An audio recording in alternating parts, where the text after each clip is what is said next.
ਅੱਜ ਅਸੀਂ ਮੌਜੂਦ ਹਾਂ ਅੰਬਾਂ ਦੇ ਬਾਗ ਦੇ ਵਿੱਚ। ਕੱਚੇ ਅੰਬਾਂ ਦੇ ਬਾਗ ਦੇ ਵਿੱਚ, ਪੱਕੇ ਹੋਏ ਨਹੀਂ, ਕਿਤੇ ਪੱਕੇ ਹੀ ਸਮਝੀ ਜਾਇਓ। ਇਹ ਕੱਚੇ ਅੰਬਾਂ ਦਾ ਬਾਗ ਆ, ਅਤੇ ਕੱਚੇ ਅੰਬਾਂ ਨੂੰ ਵੀ ਪੈਲ ਲਾ ਕੇ ਪਕਾਇਆ ਜਾਂਦਾ ਵਾ, ਫਿਰ ਇਹ ਖਾਣੇ ਦੇ ਕਾਬਲ ਹੁੰਦੇ ਆ। ਨਹੀਂ ਤਾਂ ਫਿਰ ਕੱਚੇ ਹੀ ਰਹਿੰਦੇ, ਕੱਚੇ ਫਿਰ ਪਕਾਏ ਜਾਂਦੇ ਨੇ। ਕੱਚੇ ਅੰਬਾਂ ਦਾ ਇੱਕ ਆਪਣਾ ਟੇਸਟ ਹੁੰਦਾ, ਖੱਟਾ ਖੱਟਾ ਜਿਹਾ, ਅਤੇ ਪੱਕੇ ਹੋਏ ਅੰਬਾਂ ਦਾ ਇੱਕ ਮਿੱਠਾ ਟੇਸਟ ਹੁੰਦਾ ਵਾ। ਦੇਖ ਲਓ, ਉਹੀ ਅੰਬ ਹੁੰਦਾ ਅਤੇ ਕੱਚਾ ਹੁੰਦਾ ਅਤੇ ਬੜਾ ਖੱਟਾ ਜਿਹਾ ਟੇਸਟ, ਅਤੇ ਪੱਕ ਕੇ ਮਿੱਠਾ ਹੋ ਜਾਂਦਾ, ਟੇਸਟ ਇੱਕ ਚੇਂਜ ਹੋ ਜਾਂਦਾ। ਅਤੇ ਇਹਨੂੰ ਅੰਬੀਆਂ ਕਿਹਾ ਜਾਂਦਾ ਕੱਚੇ ਅੰਬ ਨੂੰ।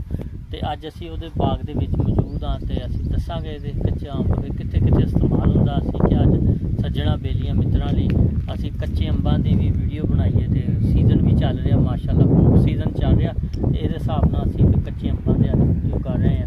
ਅਤੇ ਕੱਚੇ ਅੰਬ ਦੀ ਚਟਨੀ ਵੀ ਬਣਾਈ ਜਾਂਦੀ ਆ, ਮੁਰੱਬੇ ਵੀ ਬਣਾਏ ਜਾਂਦੇ ਆ, ਮਿੱਠੀ ਚਟਨੀ ਵੀ ਬਣਾਈ ਜਾਂਦੀ ਆ। ਕੁਛ ਲੋਕ ਨਮਕੀਨ ਚਟਨੀ ਇਹਦੀ ਸ਼ੌਕ ਨਾਲ ਖਾਂਦੇ ਆ ਗਰਮੀਆਂ ਦੇ ਵਿੱਚ ਰੋਟੀ ਦੇ ਨਾਲ ਦੁਪਹਿਰ ਨੂੰ, ਕੁਛ ਮਿੱਠੀ ਚਟਨੀ ਖਾਂਦੇ ਆ, ਅਤੇ ਕੁਛ ਲੋਕ ਇਹਦਾ ਸ਼ੀਸ਼ਾ ਵੀ ਬਣਾ ਲੈਂਦੇ। ਸ਼ੀਸ਼ਾ ਦਾ ਹੁਣ ਕਈ ਬੰਦਿਆਂ ਨੇ ਨਵਾਂ ਨਾਮ ਸੁਣਿਆ ਹੋਊਗਾ, ਪਰ ਇਹ ਪੁਰਾਣਾ ਹੀ ਨਾਮ ਆ ਸ਼ੀਸ਼ਾ।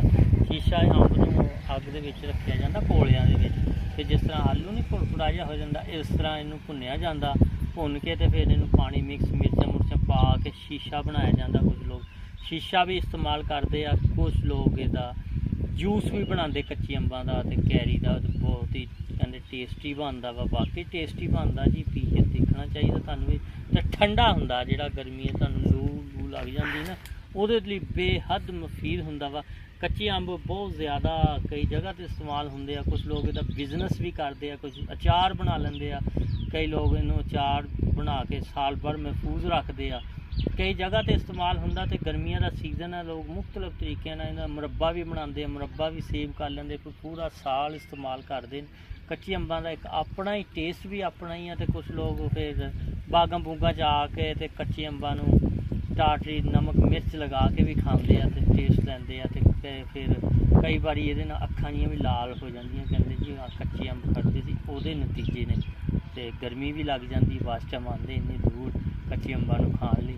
ਅਤੇ ਅੱਜ ਕੱਲ੍ਹ ਤਾਂ ਨੌਜਵਾਨ ਨਸਲ ਨਹੀਂ ਨਿਕਲਦੀ। ਪਹਿਲੇ ਦੌਰ ਦੇ ਵਿੱਚ ਤਾਂ ਕੱਚੇ ਅੰਬਾਂ ਦੇ ਬਹੁਤ ਲੋਕ ਹੁੰਦੇ ਸੀ ਸ਼ੌਕੀਨ ਕਿ ਕੱਚੇ ਅੰਬ ਖਾਧੇ ਜਾਣ, ਅਤੇ ਹਜੇ ਵੀ ਖਾਂਦੇ ਆ। ਜਿਨ੍ਹਾਂ ਨੂੰ ਮੌਕਾ ਮਿਲ ਜਾਵੇ ਅਤੇ ਬਚਗਾਨ ਤਾਂ ਫਿਰ ਜਦੋਂ ਉਹਨਾਂ ਨੂੰ ਮੌਕਾ ਮਿਲਦਾ ਤਾਂ ਘਰ ਤੋਂ ਚੋਰੀ ਖਾ ਹੀ ਲੈਂਦੇ ਆ ਕੱਚੇ ਅੰਬ, ਕਿ ਚਲੋ ਅੱਜ ਖਾ ਹੀ ਲੈਂਦੇ ਹਾਂ, ਅੱਜ ਕਿਹੜਾ ਸਿਰ ਦੇ ਉੱਤੇ ਕੋਈ ਖੜਾ ਵਾ। ਅਤੇ ਅੱਜ ਅਸੀਂ ਤੁਹਾਨੂੰ ਦਿਖਾ ਰਹੇ ਹਾਂ, ਸਾਡਾ ਕੈਮਰਾਮੈਨ ਵੀ ਤੁਹਾਨੂੰ ਦਿਖਾਏਗਾ।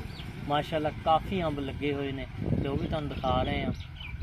ਅਤੇ ਅਸੀਂ ਖੜ੍ਹੇ ਅੰਬਾਂ ਦੇ ਬਾਗ ਦੇ ਵਿੱਚ ਤੁਹਾਨੂੰ ਨਜ਼ਰ ਆ ਰਹੇ। ਮੈਂ ਕਿਹਾ ਅੱਜ ਅਸੀਂ ਅੰਬਾਂ 'ਤੇ ਰੋਸ਼ਨੀ ਪਾ ਦਈਏ ਕਿ ਅੰਬਾਂ ਦੇ ਵੀ ਬਾਗ ਹੈਗੇ ਆ ਪਾਕਿਸਤਾਨ ਦੇ ਵਿੱਚ।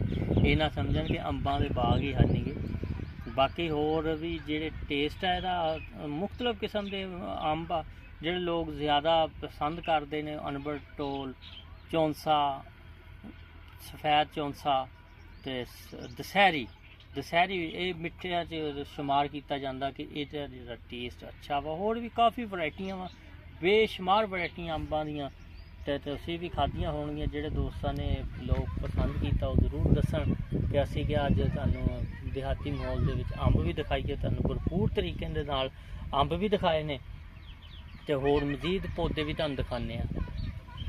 ਦੇਖੋ ਦੋਸਤੋ, ਤੁਹਾਨੂੰ ਦੂਰ ਤੱਕ ਅੰਬ ਨਜ਼ਰ ਆ ਰਹੇ ਨੇ, ਅਤੇ ਅਸੀਂ ਤੁਹਾਨੂੰ ਬੜੇ ਸਾਰੇ ਦਰਖਤ ਦਿਖਾ ਰਹੇ ਨੇ। ਲੱਗੇ ਹੋਏ ਨੇ ਕੱਚੇ ਅੰਬ, ਪੱਕੇ ਦਾ ਸਮਝੀ ਗਏ, ਕੱਚੇ ਲੱਗੇ ਆ। ਇਹਨਾਂ ਨੂੰ ਤਾਂ ਪੈਲ ਲਾ ਕੇ ਫੇਰ ਹੀ ਪਕਾਇਆ ਜਾਏਗਾ। ਅਤੇ ਤੁਹਾਨੂੰ ਮੈਂ ਕਿਹਾ ਅੰਬ ਦਿਖਾ ਦੀ, ਬੇਸ਼ੁਮਾਰ ਲੈਣ ਦੇ ਵਿੱਚ ਦਰਖਤ ਲੱਗੇ ਹੋਏ ਨੇ ਅੰਬਾਂ ਦੇ। ਅੱਜ ਅਸੀਂ ਦਰਖਤ ਨਜ਼ਰ ਆ ਰਹੇ ਨੇ ਲੈਣ ਦੇ ਵਿੱਚ ਲੱਗੇ ਦੂਰ ਦੂਰ ਤੱਕ।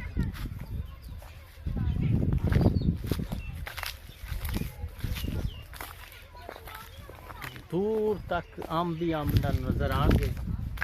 ਹੋਰ ਵੀ ਪੌਦੇ ਲੱਗੇ ਹੋਏ ਆ, ਪਰ ਇੱਥੇ ਜ਼ਿਆਦਾ ਅੰਬਾਂ ਦੇ ਪੌਦੇ ਆ ਜਿਹੜੇ ਅੱਜ ਨਜ਼ਰ ਆ ਰਹੇ ਨੇ, ਬੇਸ਼ੁਮਾਰ ਅੰਬਾਂ ਦੇ ਪੌਦੇ। ਨੈਕਸਟ ਵੀ ਤੁਹਾਨੂੰ ਦਿਖਾਉਂਦੇ ਅੰਬਾਂ ਦੇ ਪੌਦੇ।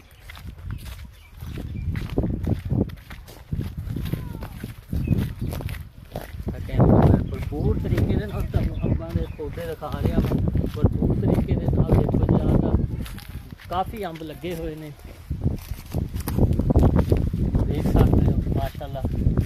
ਇਹ ਤਾਂ ਟਾਂਗੀ ਤੋਂ ਬਗੈਰ ਵੀ ਤੋੜ ਸਕਦੇ, ਜਿਸ ਤਰ੍ਹਾਂ ਲਟਕ ਰਹੇ ਨੇ ਪੂਰੇ ਤਰੀਕੇ ਦੇ ਨਾਲ। ਅਤੇ ਇਸ ਦੇ ਨਾਲ ਹੀ ਸਾਨੂੰ ਹੁਣ ਤੁਸੀਂ ਇਜਾਜ਼ਤ ਦੇਵੋ, ਇਨਸ਼ਾਅੱਲਾ ਫਿਰ ਨਵੇਂ ਵਲੋਗ ਦੇ ਨਾਲ ਹਾਜ਼ਰ ਹੋਵਾਂਗੇ।